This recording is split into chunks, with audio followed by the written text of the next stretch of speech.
Hundreds of the world's best midget car racers are in Tulsa this week competing in the Chili Bowl National Championships. And while they all want to win, the racing community is small and tight-knit. So when one of them is in trouble, they all jump in to help.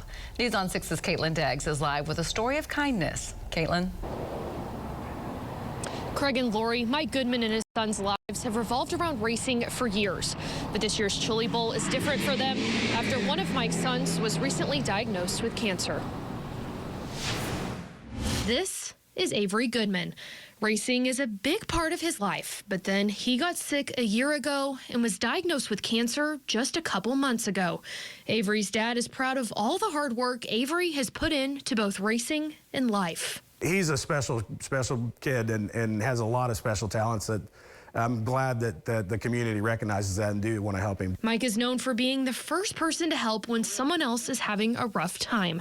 So he really appreciates seeing people do the same now for Avery. I've had an exceptional life, so I always felt like I needed to give back where I could, and I've done that in the racing world and outside of the racing world, but in the community as well.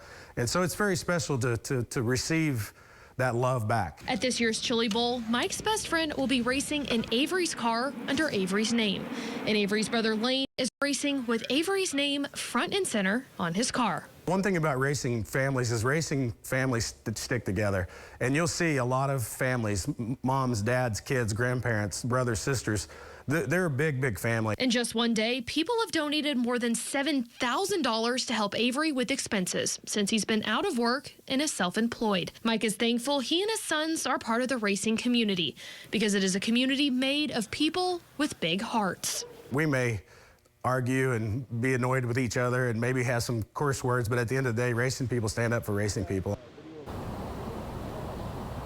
And a GoFundMe account has been set up to help Avery with some of his expenses, and we'll have a link to that at newson6.com. Live in Tulsa, Caitlin Deggs, Oklahoma's own News on 6.